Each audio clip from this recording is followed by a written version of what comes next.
What's up? This is your host, Non-Fungible TC, Non-Fungible Today and Non-Fungible Tomorrow. And today I am so happy to have invited a friend up to, share the show with me. And because I've been sharing that Hong Kong crypto regulation is coming to Hong Kong. And one of the really frustrating things for retail investors is that we don't really have any clear guidance, right? And so that's why I was very happy to have Legal Cat, who's a friend of mine, who has a legal training background, to share with us the top 5 things you must know as a retail investor here in Hong Kong with regards to cryptocurrency. So, Legal Cat, how are you? Hi, thank you so much for having me. I'm so happy to be here. Just a brief introduction. I'm a qualified lawyer in Hong Kong. I do not specialize on crypto and also do not take this video as any legal advice. I'm just an observer who is interested in crypto regulation. And yeah, thank you. Yeah, and as always, none of this is financial advice. None of this is legal advice. Even though we have someone who's trained in the legal profession, I just invited him to share more about his research because he knows where to find the information and things like that. But a big thank you to Legal Cat. He's not here to promote himself. I don't have his social media. He's not doc, so that's why we are using our virtual avatars. But he's just here hoping to share news about how you can protect yourself as a retail investor in cryptocurrencies in Hong Kong. So without further ado, Legal Cat, can you tell us more about the crypto regulation in Hong Kong and how it all started? Yeah, so basically since 2019, the Hong Kong government is taking a more backseat approach to crypto regulation. So it had adopted a opt-in approach, meaning that VA exchanges and intermediaries are not required by law to obtain a license, but they could choose to do so on a voluntary basis. So the way they did that is that for exchanges that wanted to obtain a license, they had to trade one security token so that the SFC could step in and license them. But right now, what we're seeing is that the SFC is taking a more proactive role in regulating the crypto space. So something that you've mentioned before, there's a new legislation being introduced, which will come into effect on 1st March 2023, which will require all VA exchanges to obtain a license from the SFC. So this is the government gazette that was published on June 24th, outlining this. But actually earlier this year on 28th of January, the SFC, which is the main regulatory body in Hong Kong, and the HKMA, which is the Hong Kong Monetary Authority, they had already issued a joint circular which imposes certain restrictions on intermediaries trading VA. So there is a 6-month grace period, which I'll go into more detail a bit later on.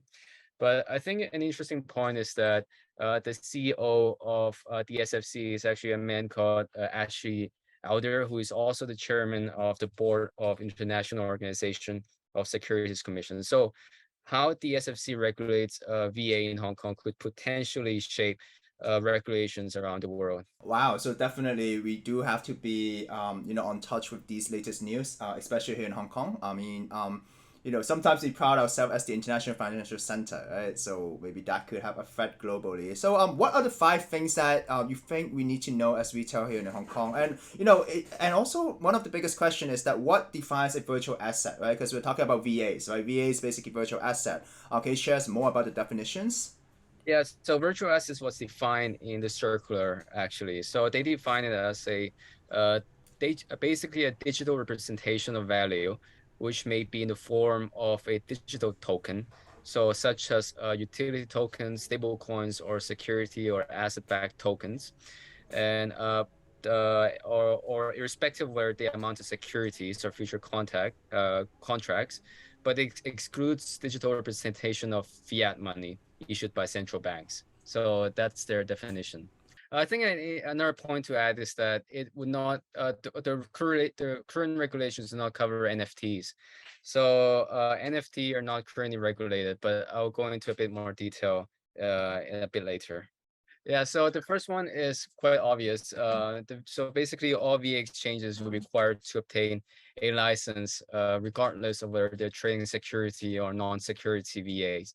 So this is not limited to exchanges incorporated in Hong Kong. So all overseas exchanges that actively market to Hong Kong investors will fall under the new regulation. So I think here you can see the actual wordings of the amendment bill. So the left it says that a person who wants to carry on a business of VA services will be required to obtain a license. And on the right, it basically defines what is a VA service. So this is in the form of a schedule right now. And basically what they can do is that they can keep adding more and more definition to what fall under the scope of VA service. Right now, it only includes VA exchange. But in the future, we could start adding more and more forms of a VA service to the list. And basically, in the new regulation, in order to be granted a license, the applicant would need to meet different tests. One of them is the fit and proper test. So meaning that the SFC would assess whether the responsible officers and owners of the exchange has been convicted anywhere of money laundering, terrorist financings. They will also consider experience, financial integrity. So if they're bankrupt anywhere, then they will not be able to obtain a license. And they will also have to appoint responsible officers who would actually be personally accountable if there are contravention of anti-money laundering requirements.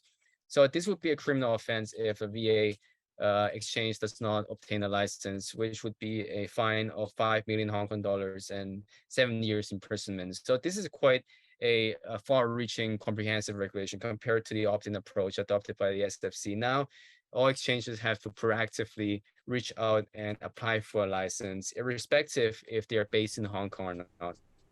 So basically, what this means is that during this grace period, there's a chance that we'll see these different type of exchanges, depending on whether they could get the license or not, start to tell the users to withdraw fund because they no longer could operate or they no longer could market to the people here in Hong Kong. Is that correct?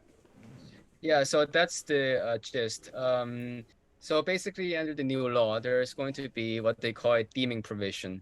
So meaning that even though the law comes into effect on the 1st of March 2023, if the VA exchange file an application with the SFC within the first 9 months after the commencement of this law, so it means if they file an application before 1st of December 2023, and confirm to the SFC that they will comply with the requirement, then they will be deemed to be licensed until the SFC makes a decision on the application. So I think this is a way to sort of not disrupt the continued operation of the exchange, give them some, and also gives the SFC some more time to review all these applications.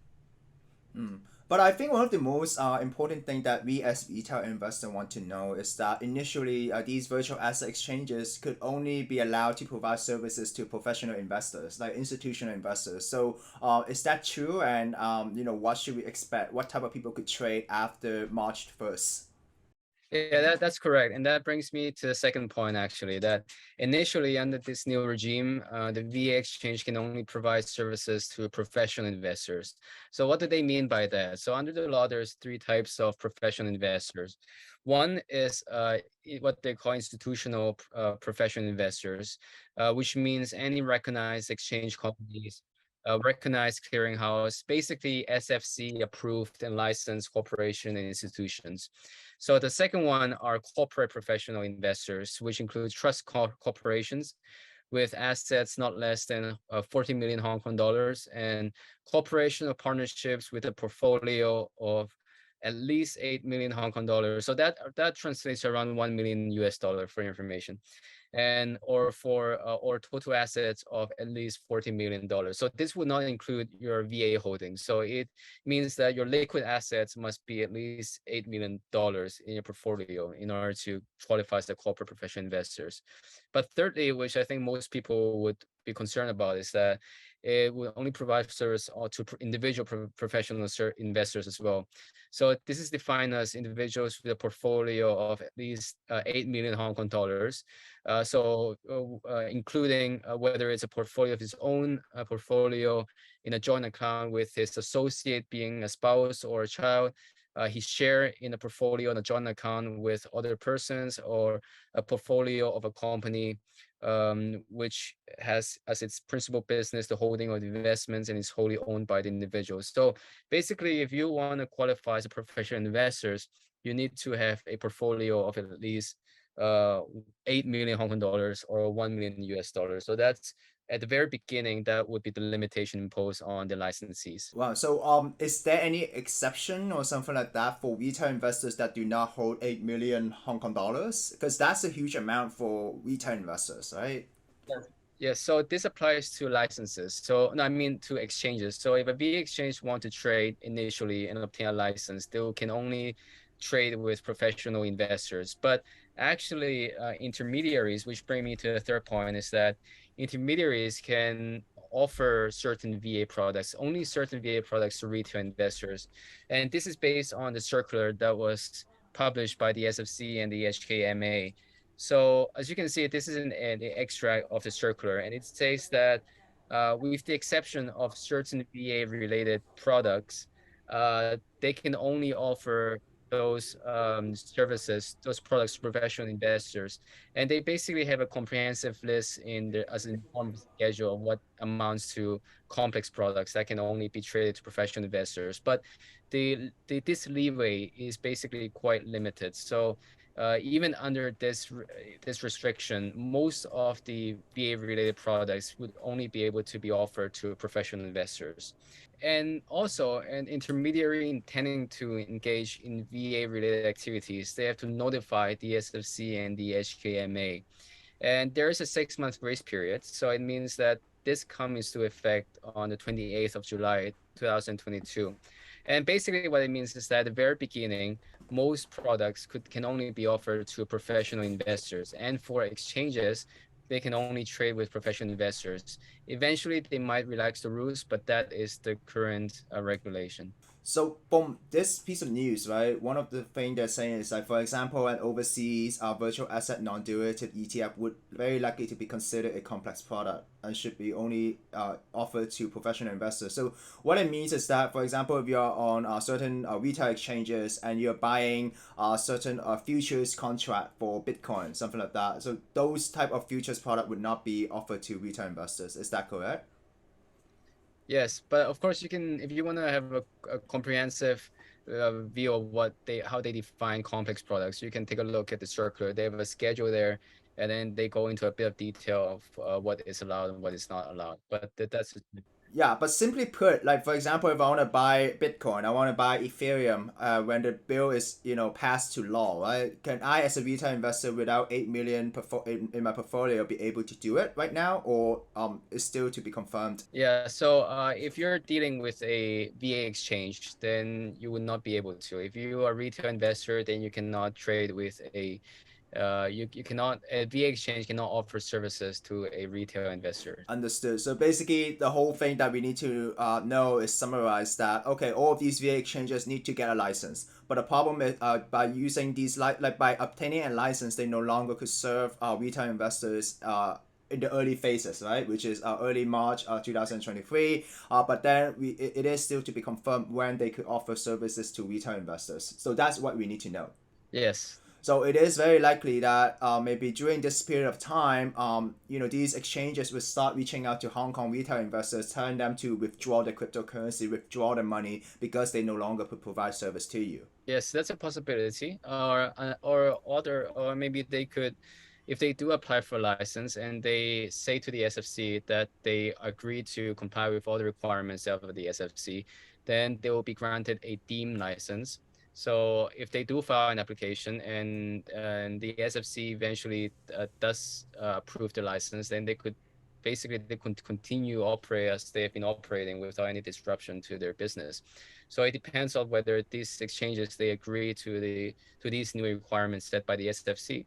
If they want to continue to provide services to retail investors, well, they can no longer do that. They have to say to the SFC that at the very initial stage, they will only provide services to professional investors. So in relation to virtual asset exchanges. Understood. So basically, it means that just the initial period that we should be worried about, right? Just the initial period when this thing becomes law, that we have to be worried about whether retail investors have a role to play or could exchange these virtual assets. Because but there is no exemption as of this moment, like some sort of exchanges that could get a certain exemption from SFC that allow retail trading. No, as far as I know, no. Yeah, okay. So, which brings us to our next point, which is quite interesting, because you said that NFTs are not regulated by SFC. But for those of us who are in this space, what we do know is that in order to trade NFTs, in order to buy NFTs, you need cryptocurrency. Like you really need that cryptocurrency to pay for your transaction fees and so on. So it is kind of interesting that by stopping retail investors from trading crypto, because if you can't trade crypto, basically means that you cannot buy crypto and put it in your wallet, right? It kind of dissuade you from buying NFTs as well, or it would make things even more difficult for you to buy NFTs. So, can you tell us more about SFC's approach towards to NFTs right now, even though they are not presently regulated? Yeah, I agree with you. And this is my fourth point is that NFT itself are not presently regulated, but of course it's interrelated. So if you cannot trade with an exchange, then of course it's going to discourage you from trading NFTs indirectly. But basically, I think what the SFC is encountering is that it's a complexity of these products. So Elizabeth Wong, the director of licensing and head of fintech unit in SFC, she had expressed that the SFC considers the bulk of NFTs as genuine representation of artwork. However, recently some NFTs have crossed the boundary to become actual financial products. So when that happens, then the SFC security laws will start to apply. And in fact, I do want to show a statement that was issued by the SFC back in 6th of June 2022. And basically, it says that it's a warning to the public saying that NFTs are exposed to a number of risks, including illiquid secondary markets, volatility, opaque pricing, hacking, fraud, and that most NFTs are not regulated in Hong Kong. So they intend as the reason why they're not regulated is that they intend to represent a unique copy of an underlying asset. So generally, where the NFT is a genuine digital representation of a collectible, then the activities, they cannot fall within the SFC's regulatory remit.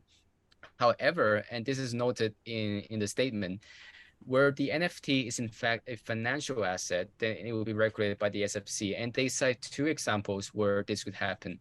So one is a fractionalized NFT. So this is where an NFT that represents a part of an interest in an intellectual property or other rights or assets.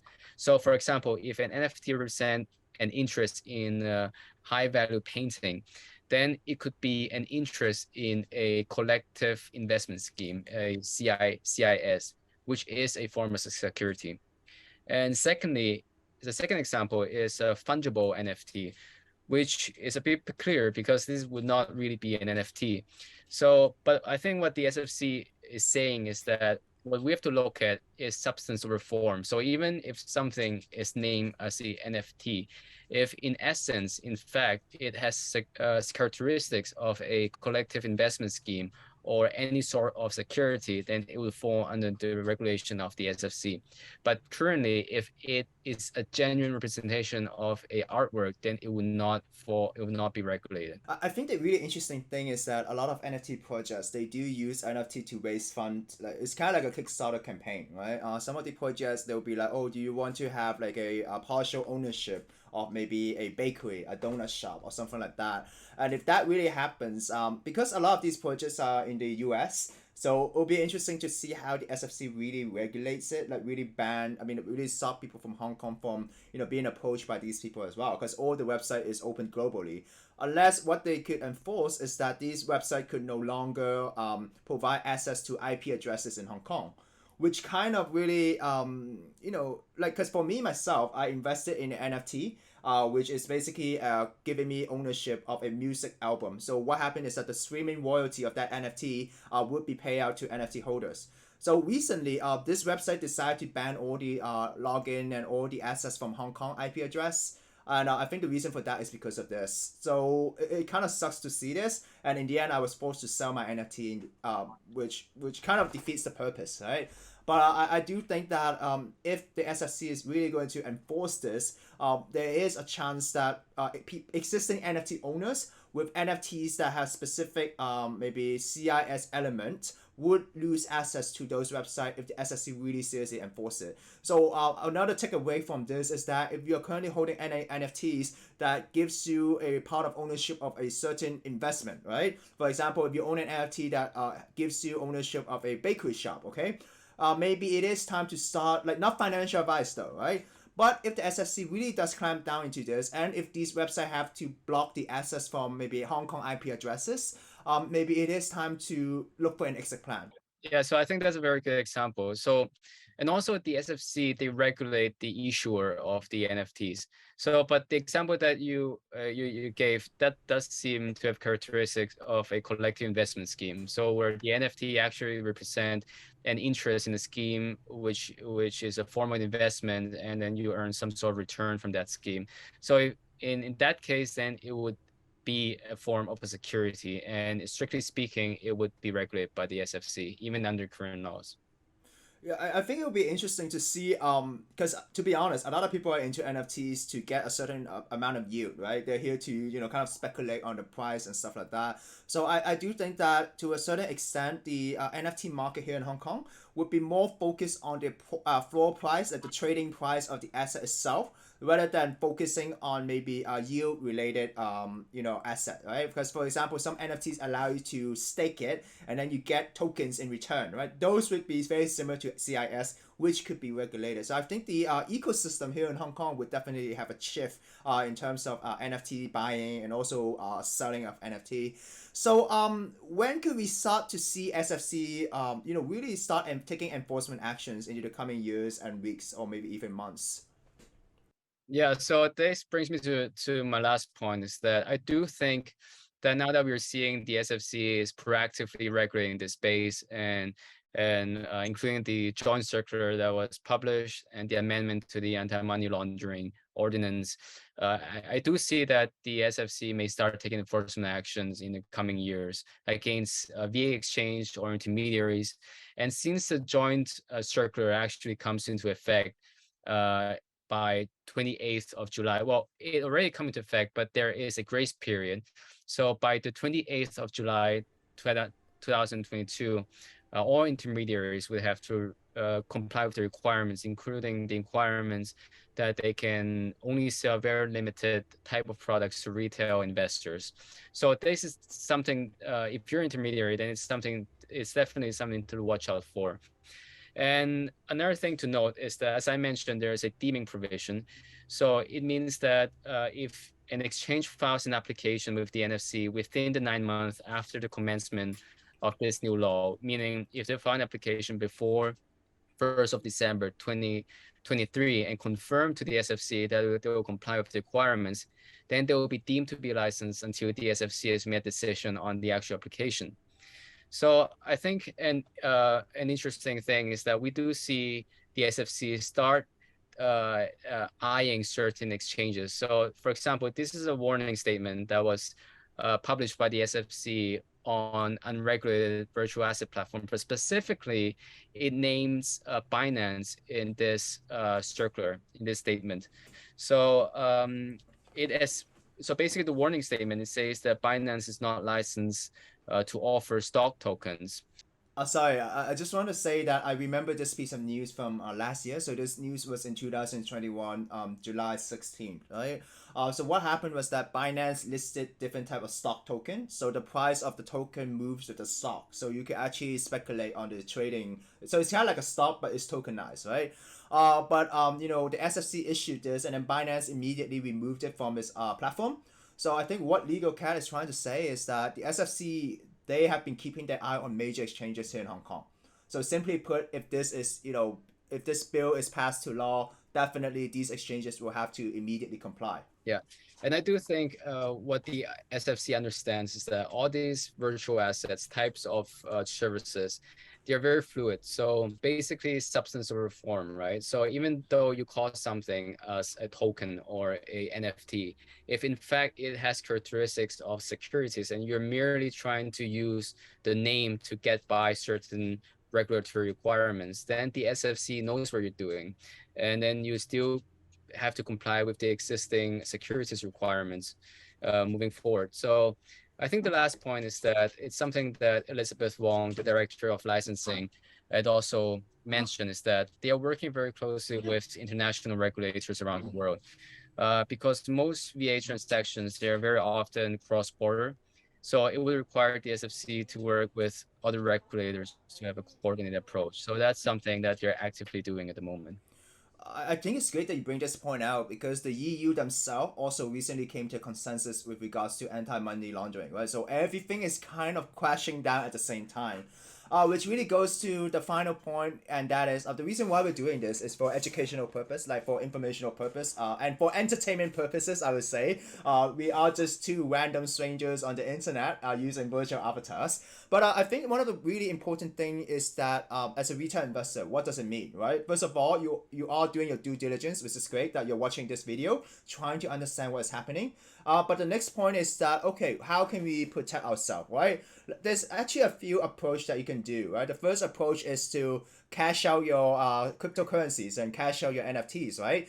Trade them for fiat and then cash out and then call it a day, right? But the problem with that right now is that the market is quite down compared to a few months before. So basically, that would mean that you have to take in these realized losses, right? Because what happens if you cash out and then maybe in 3 months the SFC decides that, okay, retail investors could have certain type of trading, but it will be limited, right? Maybe only limited to certain type of Bitcoin or Ethereum, but not the other Dogecoin and that type of stuff, right? But all of this is speculation though. So the first approach for retail investor, I think, is that they could cash out if they want. I mean, to lower the risk right now because the whole macro doesn't really look so good. But then it means realizing your losses, right?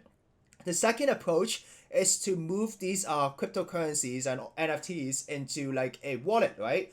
Because in the future you no longer can store them on the exchange, even though they have a wallet within the exchange. Those are actually custodian wallet that is actually owned by the exchanges themselves. Those wallets are not owned by you. So what it means is that maybe if you hold Ethereum, you'll have to open a MetaMask account, which is a MetaMask wallet, and then move your Ethereum from the exchanges to the MetaMask, and just to sit this out and see how it goes, right? Or a safer way to do that is maybe to buy a hardware wallet, which is like maybe Nano Ledger, Trezors and stuff like that, and then or to have a hardware wallet that has a two-factor authentication, so that you can store a higher value into that, right? So I think there is right now, as of this moment, it's these two type of plan. One is to cash out, exit the space. Number two is to still, be in part of the space, but have a expectation that you'll be holding on to these NFTs, you'll be holding on to these cryptocurrency for a long period of time. Yeah, totally, totally. And yeah, it'll be also interesting to see if they do relax the professional investor requirement. At the beginning, I think the SFC, they're just being a bit more cautious in granting the licenses. They're trying to there's a lot of requirements to comply with UAV exchange. Apart from the fit and proper test I mentioned and appointing responsible officers, you have to comply with all these AML rules and have your internal management in check and everything like that. But I do think that the SFC would eventually relax the professional investor requirement. It's going to be a matter of time, and let's see how many exchanges do eventually succeed in getting a license. But I don't think it's going to be a permanent requirement, so that'll be a thing to watch. Yeah, and I do think there's both good and bad to this angle. The good thing is that right now in the crypto world, we do have a lot of these exchanges going bankrupt. We do have a lot of lending protocol. People with a lot of users fund going bankrupt. So a lot of people lose their life savings, right? So that's the truth that we see in the space. So if SFC is really gonna start, doing some sort of licensing and also with the requirement that you set, it could influence other countries as well, and then maybe they could have this sort of regime as well to create more consumer protection. But it's important at the same time not to inhibit like creativity, right? Because as you said, the crypto tokens is very liquid. It encourages a lot of creativity, like for example, decentralized finance and stuff like that, NFTs in general. So it'll be interesting to see how this plays out. But yeah, I think before we wrap up, Legal Cat, is there anything you'd like to add on to before we end this? Well, I think you brought a good point about the balancing between not hindering innovation and also consumer protection. On the other hand, it's something that's been repeatedly mentioned by the SFC. They do understand that it's a difficult line to walk. If they overregulate it, then it's going to drive out talents away from Hong Kong as well. I think it's been mentioned that the average age in the financial sector they're not filled with young innovative people. Many of them has been in their jobs for many years. So it's very important for Hong Kong to retain and attract new talents with crypto knowledge as well. And if they are over stringent in the regulation, it's just going to drive away innovation, investment, and talents away from Hong Kong. But of course, on the other hand, with the recent crashes we've been seeing with the hacking and fraud, the consumers, they do need to have a certain guaranteed or protection, and this is where the SFC is trying to strike a balance. But of course, none of this would work if it's not an international cooperation. So Hong Kong cannot single-handedly enforce the exchanges in Hong Kong. It will need to work very closely with other regulators, be it in the EU or US or other Asian countries like Singapore, Japan. They would need to work together and have a coordinated approach, because otherwise you can have whatever law you want written here, but if you cannot enforce it, then it's pretty much useless.